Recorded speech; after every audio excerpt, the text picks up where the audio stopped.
이준석 전 국민의힘 대표가 이끄는 개혁신당 공식 출범했습니다. 그리고 이준석 대표 초대 당대표로 선출이 됐습니다. 자, 이번 총선까지 끝까지 개혁 외치겠다. 본게임 이제부터 시작이다. 당찬 포부도 밝혔는데요. 자, 이런 와중에 윤석열 대통령, 한동훈 국민의힘 비대위원장 최근 갈등을 빚었습니다. 관련 사안부터 하나하나 이야기 나눠보겠습니다. 개혁신당의 이준석 대표 직접 스튜디오에 모셨습니다. 안녕하십니까? 네, 안녕하세요. 자, 이 얘기부터 해야 될 것 같아요. 자, 어제 서천 특화시장 화재 현장에서 윤 대통령하고 한 위원장이 만났는데 약속 대련 1차전 이렇게 마무리되는 겁니까? 아닐 겁니다. 약속 예. 대련은 맞아요. 그러니까 이런 거죠. 저는 제가 윤석열 대통령과 갈등 양상을 빚어본 그 유일한 사람이기 때문에 그렇죠. 제가 잘 압니다. 이거는. 예. 애초에 윤석열 대통령이랑 뭔가 쟁점 사안을 놓고 결판을 내려고 한다 그러면은 더 큰 각오와 더 큰 준비를 가지고 임했어야 되죠.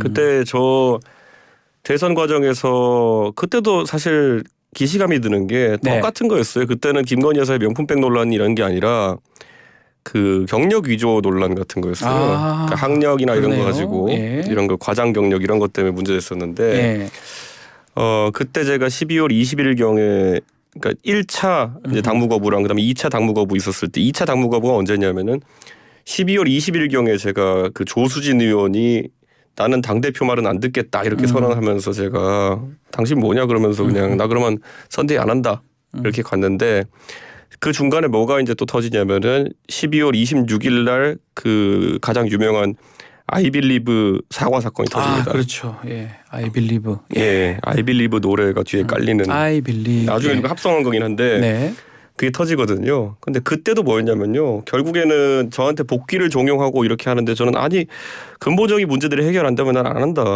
그래가지고 본인들끼리 지지율 푹푹 떨어지고 어떻게 해야 되나 싶어가지고 전전긍긍하다가 결국에는 김건희 여사가 아이빌리그 사과하고 그다음에 대통령이 소위 말하는 따봉하고 이렇게 해가지고 이제 끝난 거거든요. 그때선 알았죠. 이 사람 나중에 일기장에 써놓겠구나. 그거와 관계없이 그런데 선거를 이기기 위해 가지고는 해야 될 일을 하기 위해서는 끝까지 관철시키는 노력을 해야 되는 거죠.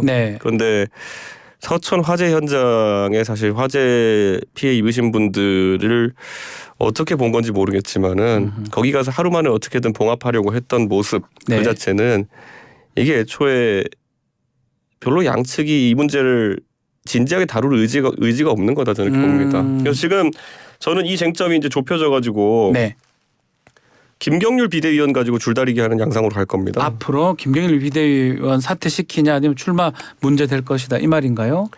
국가적으로 그러니까 결국에는 김건희 여사의 특검을 받느냐 마느냐 문제를 이제 사과하느냐 마느냐 문제로 축소하려고 하는 거죠.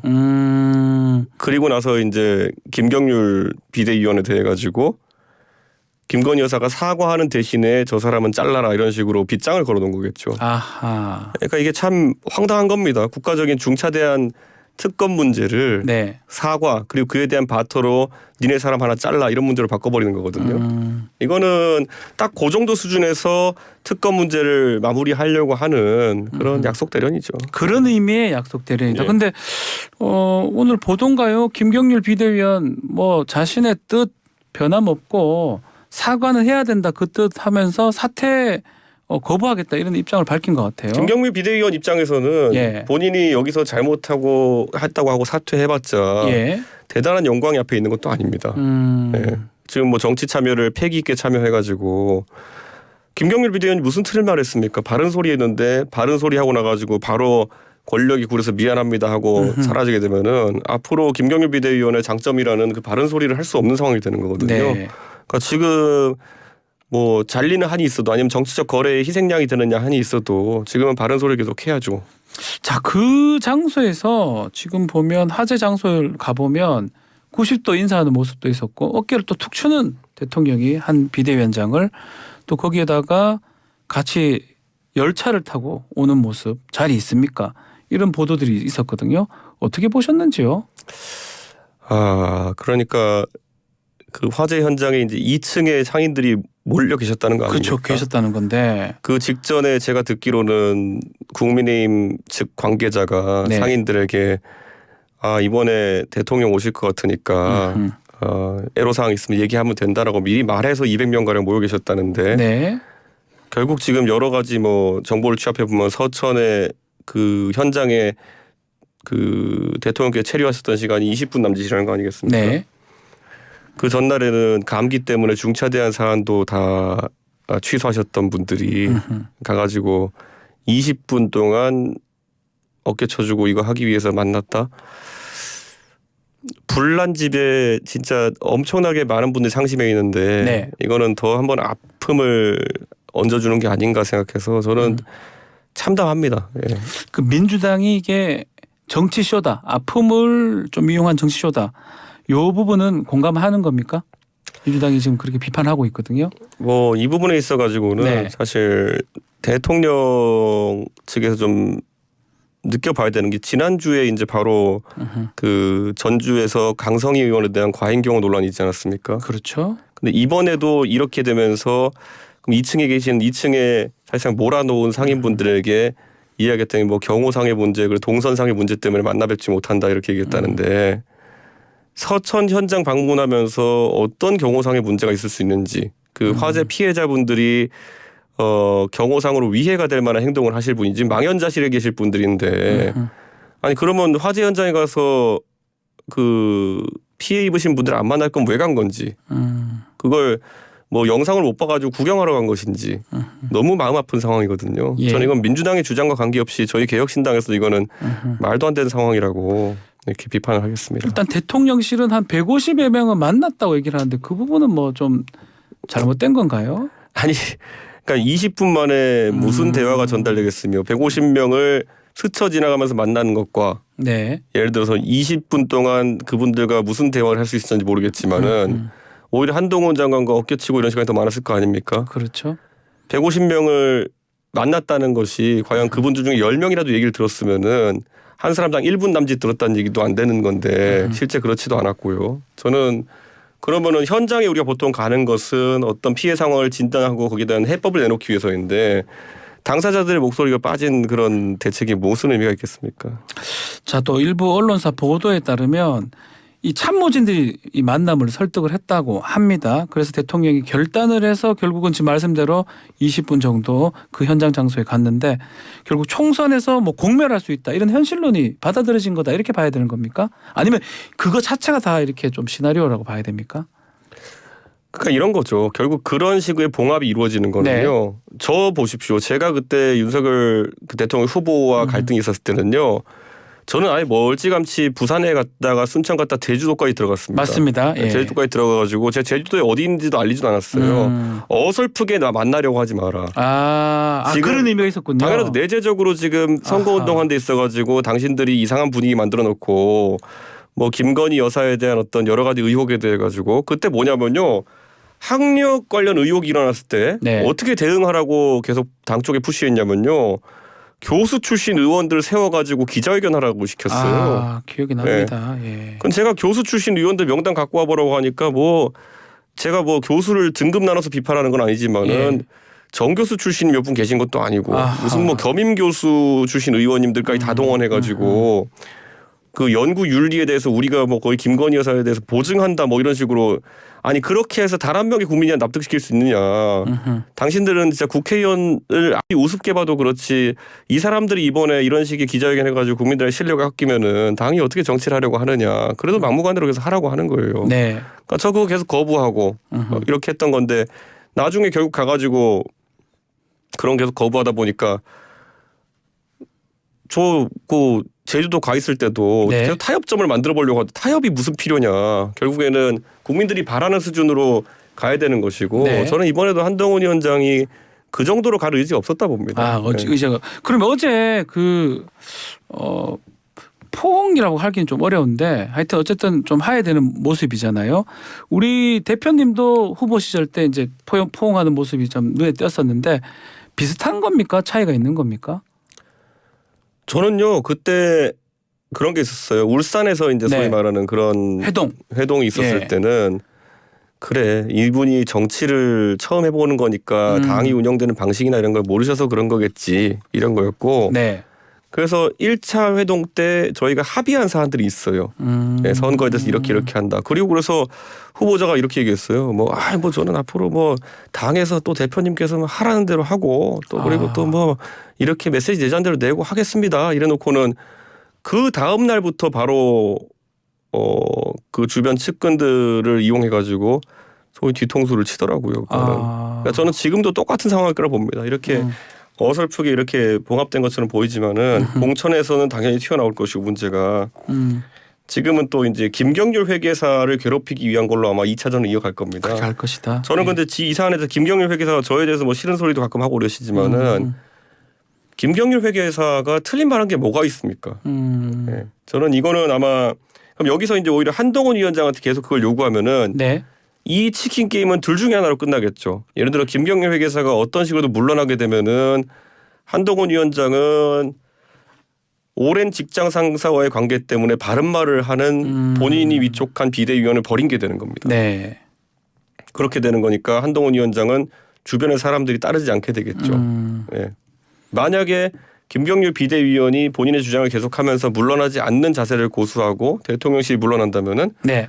그것을 우리는 레임덕이라고 하죠. 레임덕이 되고. 그러니까 진퇴양난의 오히려 어설픈 봉합으로 인해 가지고 저는 진퇴양난의 지점에 빠졌을 것이다. 그 2차전이 김경률 비대위원이다라고 말씀하신 거고 또 아니 이거는 그냥 상식선에서는 예. 답이 정해져 있어요.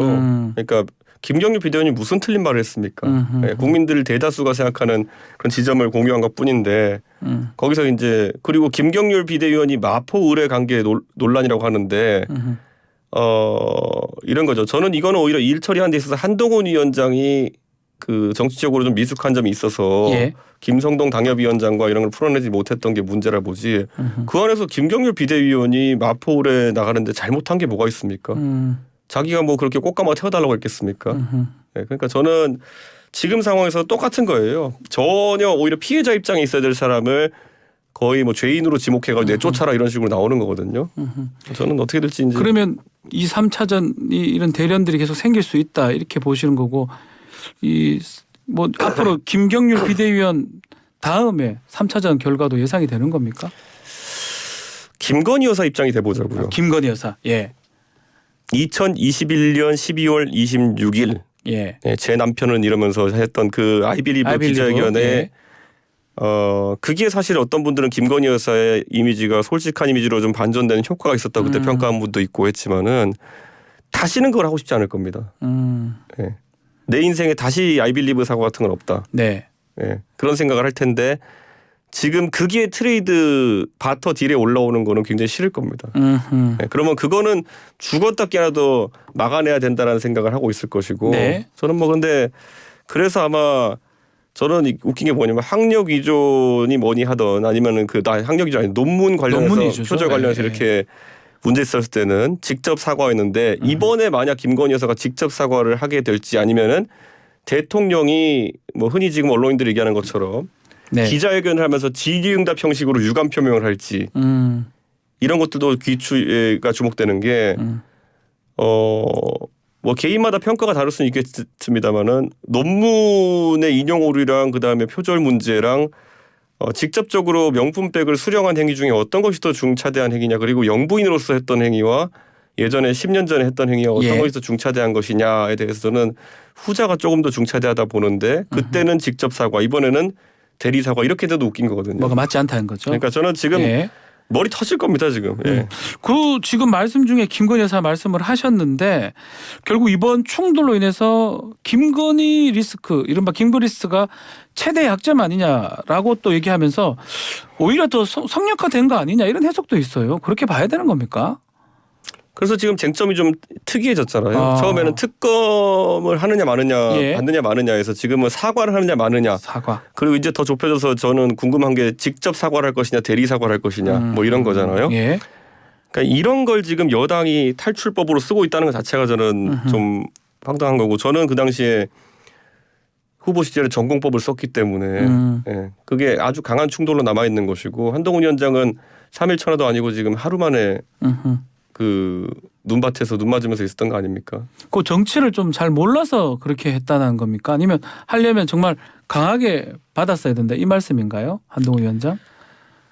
그 한동훈 위원장은 결국 한동훈 위원장에게 대통령은 직장 상사였고 김건희 여사는 직장 상사의 부인 아닙니까? 네. 그러니까 이게 공적인 관계와 사적인 관계가 공존하는 것 같습니다. 저는 공적인 관계가만 있었기 때문에 선거 이기려면 이길 밖에 없다는 생각으로 임했던 것이고요. 지금 이거는 사적인 관계와 공적인 관계가 동시에 작동했을 때 이런 결과가 나오는 그래서 겁니다. 문제가 생길 것이다. 당도 한번 보면 특히 한동훈 사퇴론 공유했던 의원이 이용 의원인데 또 어제는 봉합이 우선이다. 180도 달라진 입장을 보였어요. 앞으로 이제 이용 의원 포함해서 친윤 의원들은 어떻게 되는 겁니까? 예측 좀 해주십시오. 지금 지켜보고 있을 겁니다. 그래서 아까 제가 말했듯이 바로미터는 결국엔 이런 봉합 비스무리한 게 이루어지는 거에는 분명히 이면에서 바터 비슷하게 했을 거라는 거죠. 그래서 대통령실에서 사과 비슷한 걸 하는 대신에 김경률 회계사를 대한 거취 문제를 이제 이야기했겠죠.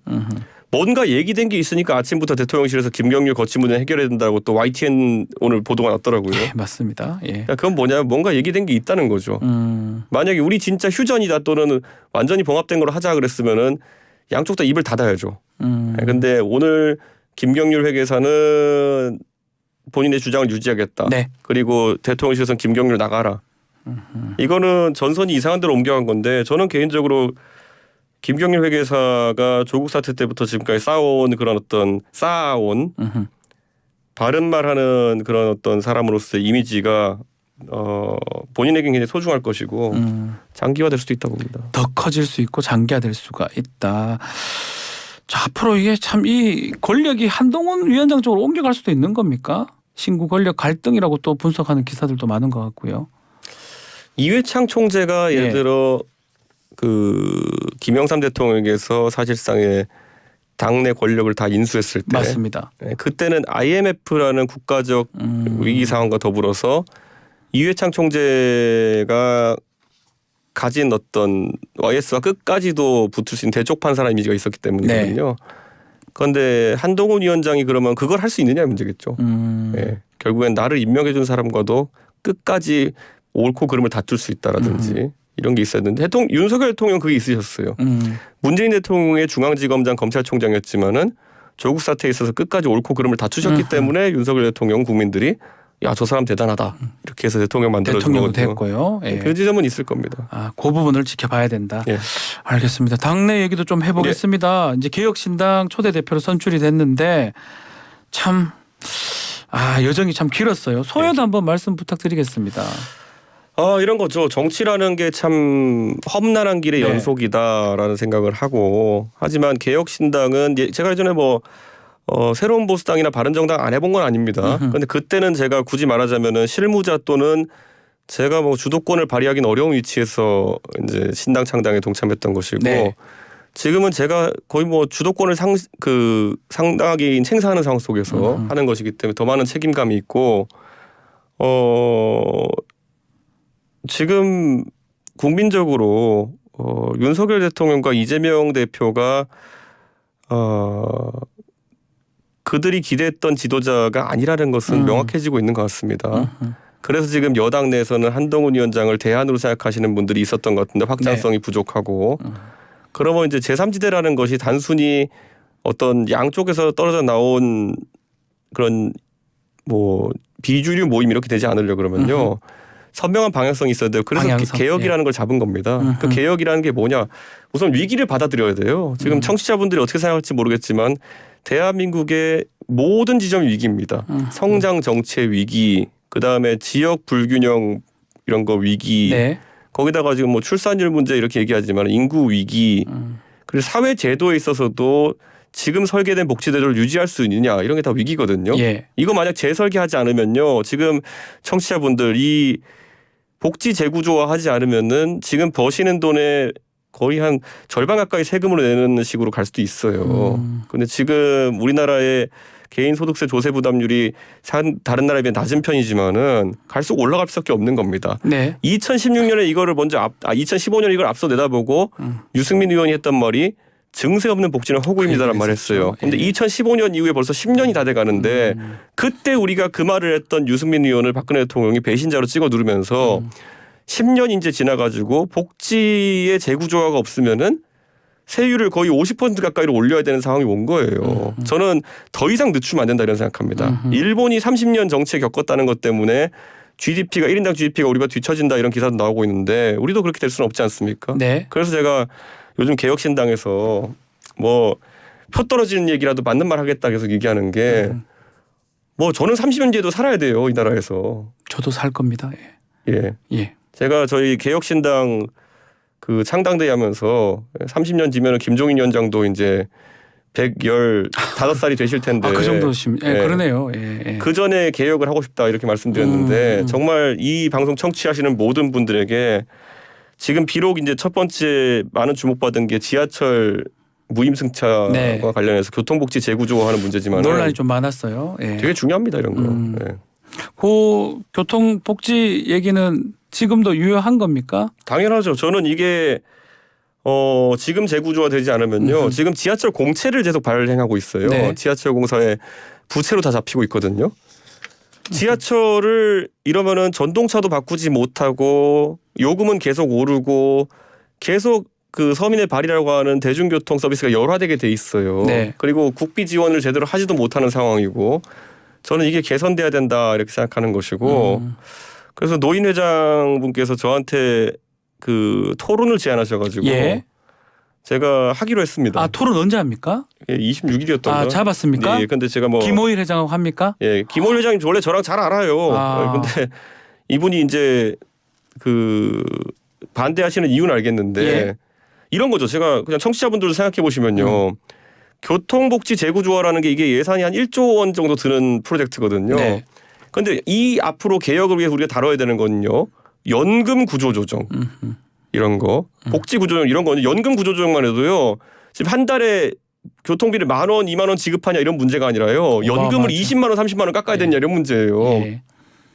그러면은 이런 문제에서 무조건 나한테 주는 혜택이 줄어든다라는 생각 때문에 반대하는 분들 때문에 일을 추진하지 못한다 그러면은 연금 재구조화는 무슨 식으로 합니까? 그러니까 저는 개혁에 대해 가지고 모든 국민이 어느 정도의 고통을 분담하겠다는 생각이 있어야 되는 거고 정치권은 표 떨어지는 얘기라도 할 수 있는 용기가 있어야 되는 거고 예. 지금 정치권에 있는 사람들은요. 뭐 60대 중반 된 그런 어떤 의원들 같은 경우에는요. 10년만 버티고 아무 일 없이 지나가면은 난 정기 은퇴하는데 내가 왜 개혁에 나서야 돼 이런 거예요. 그런데 저를 비롯한 뭐 천하람 위원장 저희 개혁신당의 젊은 정치인들은요. 프랑스의 마크롱도 왜 지금 연금 개혁한다 난립니까? 마크롱 30대 대통령 됐는데 30년 뒤에도 살아있고 다 정치할 거거든요. 마크롱은요. 그러면 저희는 지금 하는 것에 대해서 30년 뒤에 평가받으니까 절박한 거예요. 네. 저희가 30년 뒤에 가가지고 제가 70대 됐을 때 야 이준석이 그때 30년 전에 비겁한 판단에서 우리가 뭐 남미의 어느 나라처럼 됐어. 이러면 제가 얼굴 들고 살겠습니까? 저는 꼭 개혁의 방향으로 가야 된다고 생각합니다. 자, 마지막으로 시간이 좀 다 돼서 네. 인재영입 위원장도 겸임하고 있잖아요. 네. 예상 밖의 합류가 있을 것이다라고 하는데 힌트 좀 주실 수 없습니까? 저는 앞으로 정치인 아닌 사람 개혁신당에 나옵니까? 과학기술 관련해서도 훌륭한 인물들이 보강될 것이다 이렇게 말씀드리고요. 예. 그리고 무엇보다도 지금 굉장히 그 여당의 난맥상이나 야당의 일방주의를 보면서 제1야당의 일방주의를 보면서 불밑에서 많은 이야기가 오고 있습니다. 네. 네, 그렇기 때문에 그거는 진척이 이제 보일 거로 보입니다. 자, 정말 마지막으로 예. 이낙연 신당하고 연대하는 거 빅텐트 이런 거 가능한 겁니까? 시간 지난 겁니까? 저는 이낙연 총리 굉장히 훌륭한 분이라고 계속 네. 얘기하지만요. 정치적으로 어떤 역할과 어떤 지향점을 가지고 계시는지에 따라서 연대라는 건 당연히 할 수도 있고 안 할 수 있는 거 아니겠습니까? 네. 그런데 지금 창당 과정이 너무 바쁘신 것 같아가지고 언론에서 저희가 그런 부분을 찾아보기 힘들지 않습니까? 그래서 저희도 지켜보면서 대화를 해나가겠습니다. 알겠습니다. 자, 오늘 말씀 여기까지 듣겠습니다. 감사합니다. 감사합니다.